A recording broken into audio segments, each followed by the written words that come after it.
어머님, 꼭 이렇게 저 데리고 병원에 가셔야겠어요? 그러게 면허 좀 미리미리 따셨어야죠. 민폐예요, 이거. 지윤아, 그동안 내가 너한테 어떻게 해줬는데 한 번을 부탁도 못하니? 부탁할 때만 어머니라고 부르고 정작 마음은 다르잖니? 나는 우리가 진짜 가족이라고 생각했는데. 어머니, 그게 바로 문제예요. 어떻게 며느리가 시어머니랑 가까워지겠어요? 그럼 너가 나한테 부탁할 때는 뭐였니? 어머, 제가 저조차고 부탁드렸어요? 시어머니가 손주 봐줄 수도 있는 거지. 그걸 굳이 제 입에서 부탁한다는 말이 나오게끔 한 거가 더 이상한 거죠. 그래, 너 말대로 내가 너한테 병원까지 데려다 달라고 한 내가 잘못이다. 앞으로는 주지도 받지도 않을 거니 걱정 말거라. 어머니 지금 비꼬시는 거죠? 기분 나빠서 어머니랑 같이 못 가겠어요. 휴게소에서 내려드릴 테니 택시를 타던 버스를 타던 알아서 가세요. 오늘 이야기의 주인공은 70세 조말순 씨입니다. 말순 씨는 대구 외곽의 작은 단독주택에서 혼자 살고 있었습니다. 10년 전 남편이 세상을 떠난 후부터 줄곧 혼자였죠. 그나마 다행인 건 며느리가 가까운 동네에 살고 있다는 것이었습니다. 말순 씨에게는 아들이 하나 있었는데 아들은 며느리 박지윤과 결혼한 지 벌써 17년이 되었습니다. 아들 부부는 말순 씨 집에서 차로 10분 거리에 살면서 두 아이를 키우고 있었어요. 처음 며느리와의 관계는 그리 나쁘지 않았습니다. 서먹하긴 했지만 지훈도 예의는 지켰고 말순 씨도 며느리에게 무리한 요구를 하지 않았어요. 친정어머니를 일찍 여인 지훈을 보면서 말순 씨는 자신이 친어머니 역할을 해주고 싶었어요. 그러면 지훈도 자연스럽게 마음을 열고 진짜 딸처럼 다가와 주지 않을까 싶었거든요. 그래서 말순 씨는 먼저 다가갔습니다. 첫 번째 계기는 지훈이 둘째를 낳았을 때였어요. 병원에서 퇴원한 지훈을 보며 말순 씨가 먼저 말을 꺼냈습니다. 지윤아, 애 보기 힘들지 않니? 내가 미역국도 끓여주고 애기도 봐줄게. 어머니, 괜찮으세요? 너무 힘드실 텐데. 뭘, 내 손주인데 출산하느라 고생 많았다. 그때 지훈의 눈에 눈물이 글썽했어요. 말순 씨는 그 모습을 보며 마음이 뿌듯했습니다. 역시 먼저 베풀면 마음이 통하는구나 싶었거든요. 한 달 동안 말순 씨는 정말 친어머니처럼 지훈을 돌봤습니다. 새벽마다 미역국을 끓이고 애기 기저귀를 갈아주고 빨래까지 다 해줬어요. 지훈도 고마워했습니다. 어머니, 정말 감사해요. 친정엄마처럼 해주시니까. 그 말을 들은 순간 말순 씨는 정말 행복했어요. 드디어 진짜 가족이 된 것 같았거든요. 그런데 산후조리가 끝나고 나서도 지훈의 부탁은 계속되었습니다. 어머니, 죄송한데 첫째 좀 봐주실 수 있을까요? 둘째 예방접종 마치러 가야 해서요. 말순 씨는 흔쾌히 들어줬어요. 산후조리 때 느꼈던 그 따뜻한 기분을 다시 느끼고 싶었거든요. 어머니, 미안한데 김치 좀 담가주실 수 있어요? 아직 몸이 완전히 회복 안 돼서. 이것도 해줬죠. 며느리가 힘들어하는데 시어머니가 도와줄 수도 있다고 생각했어요. 그렇게 한 번, 두 번, 세 번. 지훈의 부탁을 들어주다 보니 어느새 그게 일상이 되어버렸습니다. 나중에 생각했을 땐 그때 참 바보 같았다라는 생각이 들더군요. 어머니, 내일 아침에 아이들 좀 봐주실 수 있어요? 어머니, 실례지만 반찬 좀 만들어 주실 수 있을까요? 어머니, 죄송한데 빨래 좀 도와주세요. 처음엔 죄송하다 미안하다 라는 말이 앞에 붙었는데 언제부턴가 그런 말도 없어졌어요. 마치 당연한 일인 것처럼 부탁하기 시작했죠. 말순 씨는 그래도 참았습니다. 자신이 먼저 베풀기 시작한 일이고 언젠가는 지훈도 진짜 마음을 열어줄 거라고 믿었거든요. 그런데 이상했습니다. 시간이 지날수록 지훈은 더 거리감을 두는 것 같았어요. 어머니는 참 여유로우시겠어요. 저는 애들 키우느라 정신없는데. 요즘 어르신들은 건강해서 좋으시네요. 저희는 맨날 병원 다니느라 바빠 죽겠는데. 아, 어머니 세대는 모르실 거예요. 요즘 애들 키우는 게 얼마나 힘든지. 말순 씨가 도움을 줄수록 지우는 오히려 이런 식으로 말했어요. 마치 말순 씨가 놀고 먹는 사람인 것처럼, 지훈 혼자만 힘든 일을 하는 것처럼 말이죠. 하지만 며느리 지훈의 태도는 변하지 않았습니다. 오히려 점점 더 당연하게 여기는 것 같았어요. 어머니, 이번 주말에 아이들 봐주세요. 저희 부부 모임이 있어서요. 이제는 물어보는 것도 아니었어요. 그냥 알려주는 식이었죠. 아들한테 하소연하고 싶었지만 참았습니다. 아들이 중간에서 힘들어할까 봐서요. 그리고 혹시 자신이 예민하게 받아들이는 건 아닐까 싶기도 했고요. 그러던 어느 가을날이었습니다. 말순 씨가 지훈에게 처음으로 부탁을 하게 되었어요. 지훈아, 내가 건강검진을 좀 받고 싶은데. 네? 병원이요? 응, 나이가 나이인지라 종합검진을 한번 받아보고 싶어서. 그런데 서울 큰 병원에서 받고 싶은데 예약이 어렵다더라고. 그런데 며느리의 표정이 미묘하게 변했습니다. 아, 그러시구나. 그런데 어머니, 저도 요즘 너무 바빠서. 그 순간 말순 씨의 마음이 싸늘해졌어요. 그동안 지훈이 얼마나 바빠도 부탁을 들어줬는데 자신이 한번 부탁하니까 바쁘다고 하는 거였습니다. 아니야, 바쁜 건 아는데 혹시 시간 될 때 함께 가줄 수 있을까 해서. 나 혼자 서울까지 가기엔 좀 막막해서 말이야. 말순 씨의 목소리는 조심스러웠어요. 거절당할까봐 무서웠거든요. 지훈은 한참을 생각하는 듯 하더니 말했습니다. 같이 가줄 사람이 저밖에 없나요? 그게 운전해서 가줄 사람이 너밖에 없구나. 그러게 면허 좀 미리미리 따시지 그러셨어요. 괜히 바쁜 사람한테 아쉬운 소리 해야 되잖아요. 미안하구나. 이번만 조금 부탁할 수 있을까? 남편은요? 남편이랑 시간 맞추시면 안 될까요? 물어봤는데 시간이 안 된다고 하더라. 아, 곤란한데. 저 진짜 이번만이에요. 요즘 교통편도 얼마나 다 잘 돼 있는데 저한테 부탁하시고. 그래, 고맙다. 그 순간 말순 씨는 깨달았어요.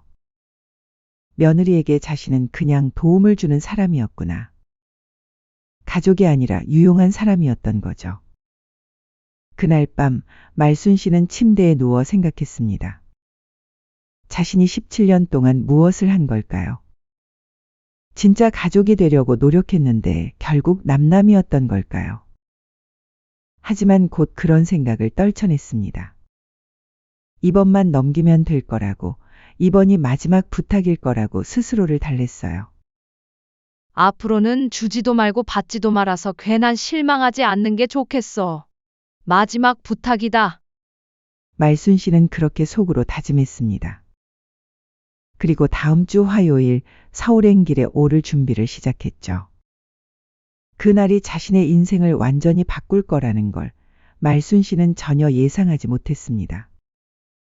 드디어 그 화요일이 되었습니다. 말순 씨는 새벽부터 일어나서 준비를 했어요. 병원에서 입을 단정한 옷을 골라 입고 가방에는 필요한 서류들을 꼼꼼히 챙겨 넣었습니다.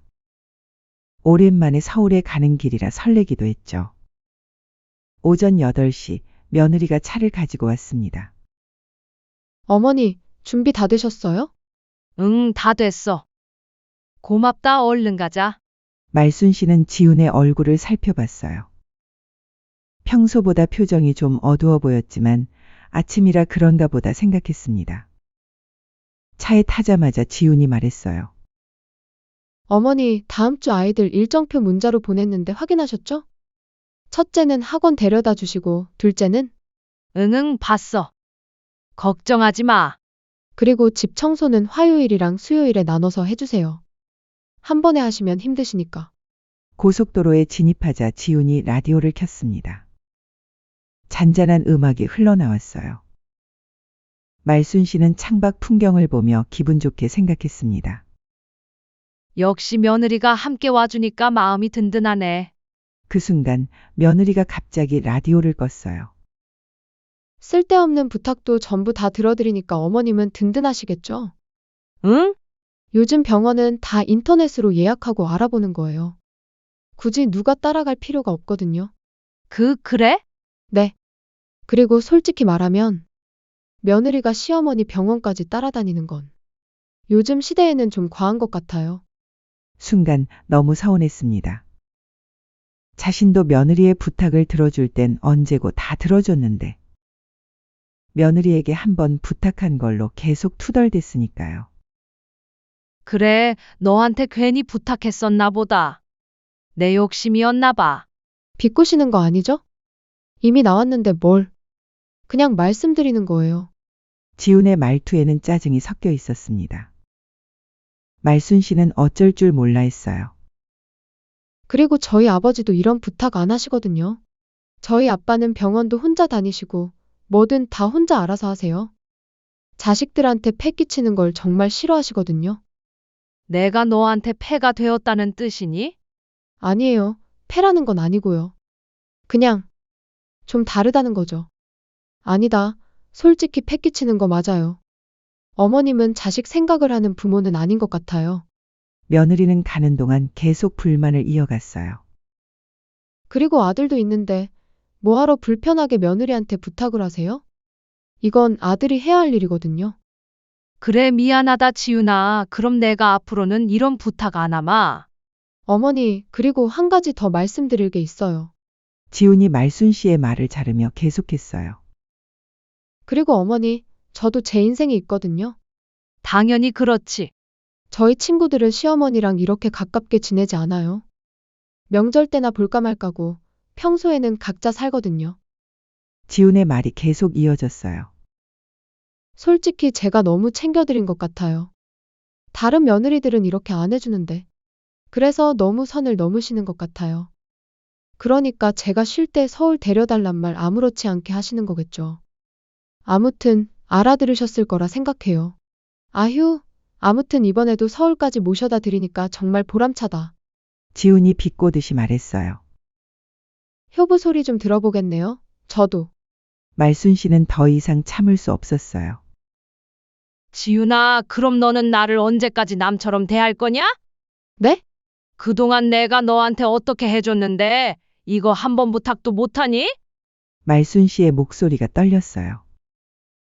부탁할 때만 어머니라고 부르고 정작 마음은 다르잖냐? 나는 우리가 진짜 가족이라고 생각했는데. 지훈이 혀를 찼어요. 어머니, 그게 바로 문제예요. 어떻게 며느리가 시어머니랑 가까워지겠어요? 그럼 너가 나한테 부탁할 때는 뭐였니? 어머, 제가 저조차고 부탁드렸어요? 시어머니가 손주 봐줄 수도 있는 거지. 그걸 굳이 제 입에서 부탁한다는 말이 나오게끔 한 거가 더 이상한 거죠. 제가 말 안 해도 먼저 알아서 해주셔야죠. 그게 어떻게 당연한 거니? 내 손주이기 이전에 너 자식이잖아. 그럼 손주 봐주셨으니까 어머니 부탁 제가 다 들어드려야 해요? 오늘처럼 모처럼 쉬는 날에도 어머니 모시고 병원 가면서 하루 날리고 말이에요. 그래, 내가 정말 미안하다. 그만 얘기하자. 다음부터는 절대 부탁 안 할게. 나는 가족이라 생각해서 그랬는데 이젠 아닌 것 같구나. 그러니까 그게 부담이라고요. 왜 자꾸 그렇게 가족이라 생각하려고 해요? 지훈의 목소리가 높아졌어요. 저는 친정가족이 따로 있거든요. 시댁에서까지 그런 걸 바라실 필요는 없어요. 말순 씨는 울컥했어요. 그동안 자신이 뭘 한 건지 모르겠었어요. 이래서 같이 다니기 싫은 거예요. 지훈이 갑자기 방향지시등을 켜며 고속도로 휴게소로 들어갔어요.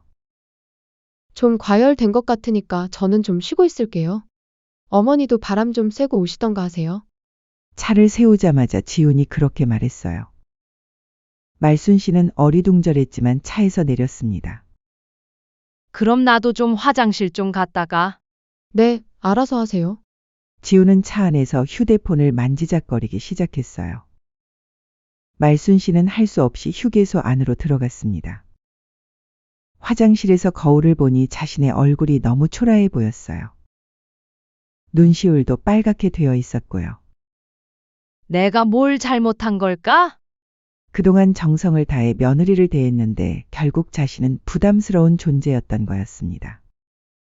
진짜 가족이라고 생각했는데 혼자만의 착각이었던 거죠. 말순 씨는 찬물로 얼굴을 씻으며 마음을 달랬어요. 그래, 여기서 마음 추스르고 가자. 병원 검진만 받고 집에 가면 돼. 앞으로는 아무것도 주지도 받지도 말자. 10분 정도 화장실에서 시간을 보낸 후 말순 씨는 주차장으로 나갔습니다. 그런데 차가 없었어요. 처음에는 자신이 위치를 잘못 기억한 줄 알았어요. 하지만 아무리 찾아도 며느리의 차는 보이지 않았습니다. 말순 씨는 휴대폰을 꺼내 지훈에게 전화를 걸었어요. 여보세요?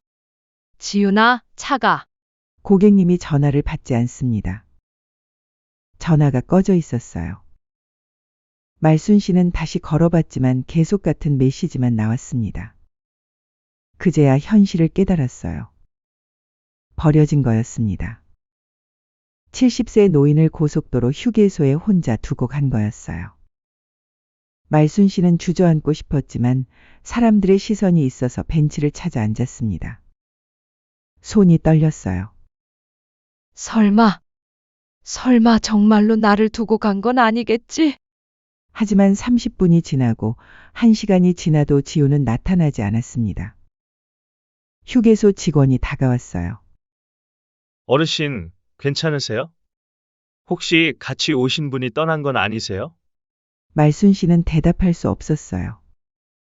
너무 창피하고 분했거든요. 그 순간 말순 씨의 머릿속에 지훈의 마지막 말이 떠올랐습니다. 이래서 같이 다니기 싫은 거예요.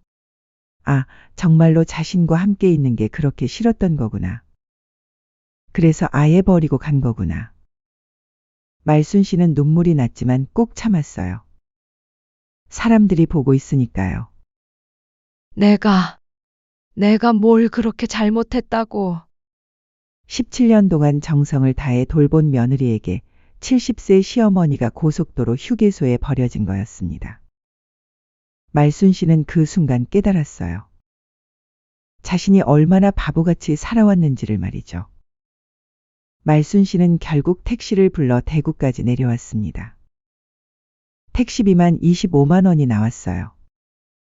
70세 할머니가 고속도로 휴게소에서 홀로 택시를 타고 집까지 오는 길, 말순 씨의 마음은 처참했습니다. 집에 도착해서도 한동안 멍하니 앉아 있었어요. 아직도 믿기지 않았거든요. 정말로 며느리가 자신을 버리고 갔다는 게 말이죠.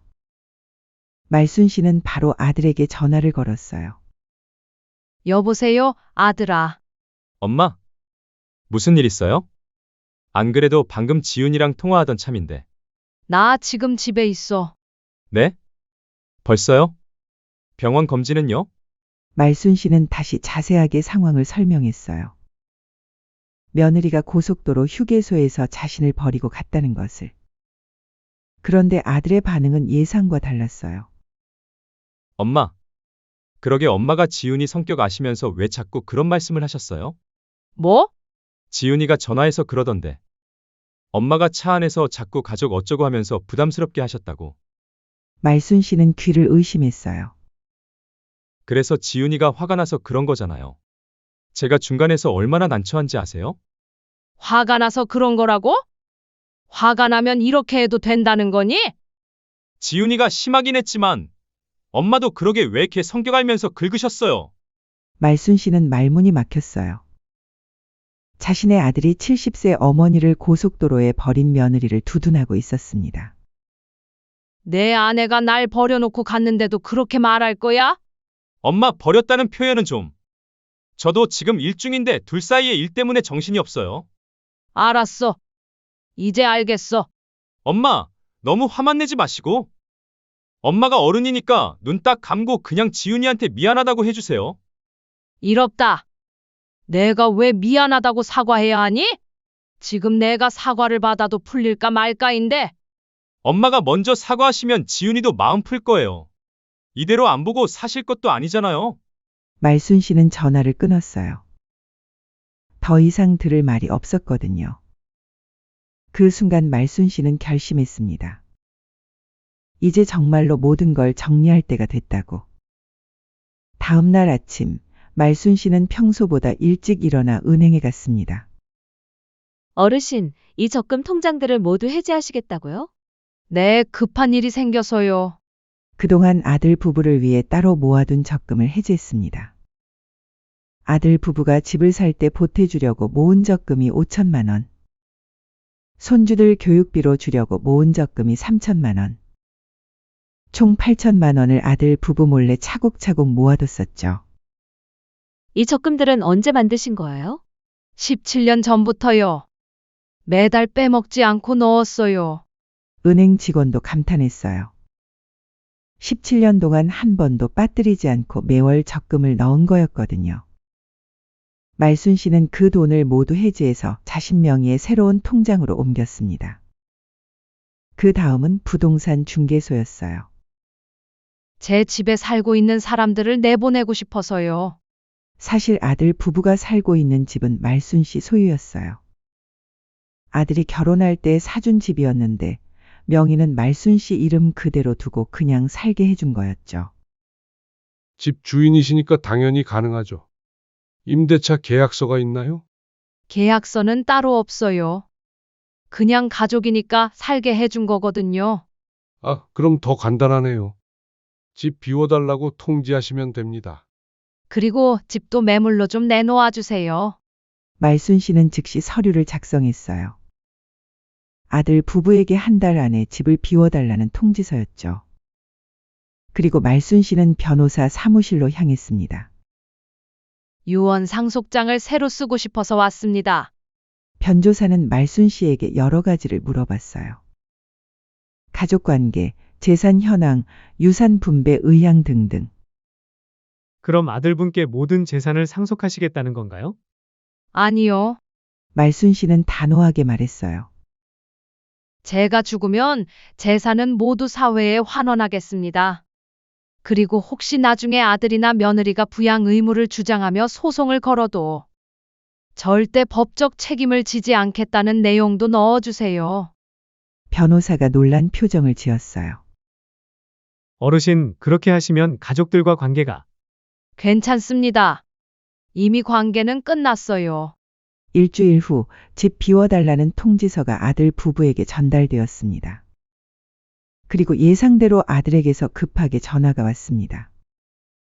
엄마! 갑자기 집을 비워달라는 통지서가 왔는데 무슨 일이에요? 내 집이니까 비워달라는 거야. 네? 갑자기 왜요? 내 집인데 내가 어떻게 하든 상관없잖아. 전화기 너머로 아들의 당황한 목소리가 들렸어요. 엄마, 그럼 저희는 어떻게 해요? 갑자기 집을 나가라고 하는데? 그건 너희가 알아서 해라. 엄마! 왜 이런 일을 혼자 결정하셨어요? 상의라도 하시지. 상의? 너희가 언제 나랑 상의했니? 아들은 말문이 막혔어요. 엄마, 제가 잘못 생각했나 봐요. 다시 얘기해요. 됐어. 17년 동안 너희 위해 모은 돈도 다 찾았어. 이제 너희가 알아서 살아라. 17년 동안 모은 적금이요? 적금 8천만 원 너희 주려고 해뒀던 건데 이제 마음 바뀌었다. 가족도 아닌 놈들에겐 한 푼도 안 남겨줄 거야. 아들이 할 말을 잃었어요. 엄마, 그럼 저희는 정말 응, 이제 정말 너희가 알아서 살아야지. 말순 씨는 전화를 끊었어요. 그날 밤 며느리가 미친 듯이 문을 두드렸어요. 어머니, 문 열어주세요. 정말 이러기에요, 어머니? 나이 먹고 치사하게 집으로 협박하는 게 어디 있어요? 말순 씨는 문을 열지 않고 말했어요. 너가 말했잖니? 가족도 아니라고. 나는 정말 너네를 내 자식처럼 가족처럼 대하려고 그동안 노력 많이 했다. 그런데 너는 선을 넘어도 한참을 넘었어. 어머니, 그럼 저희는 어떻게 살라고요? 어머니라고 부르지도 말거라. 너가 나한테 한 것처럼 나도 똑같이 할 테니까 기대하고. 지훈이 말문이 막혔어요. 나도 이제 너희를 가족으로 안 보니까 귀찮게 할 일도 없을 거고. 오히려 너가 원하던 대로 된 거다. 어머니, 제가 잘못했어요. 다시 예전처럼. 안 돼. 이미 늦었어. 말순 씨는 단호했어요. 그 후로 며칠 더 연락이 왔지만 말순 씨는 모든 연락을 차단했습니다. 며칠 후 아들 부부는 급하게 이사를 가야 했어요. 집도 없고 돈도 없어서 급하게 빌라를 구해 살게 되었죠. 말순 씨는 그 소식을 들으며 속이 시원했어요. 17년 동안 바보같이 살았구나. 그래도 이제라도 깨달아서 다행이야. 그날 밤 말순 씨는 오랜만에 편안하게 잠들 수 있었습니다. 더 이상 누구를 위해 돈을 모을 필요도 없었고 누구 눈치도 볼 필요가 없었으니까요. 그렇게 한 달이 지났습니다. 그 사이 말순 씨는 작은 원룸으로 이사를 했어요. 큰 집에 혼자 살 필요가 없었거든요. 그런데 예상대로 연락이 오기 시작했어요. 먼저 아들에게서 전화가 왔습니다. 엄마, 저희 살기가 너무 힘들어요. 월세도 안 나가던 거 나가려니까.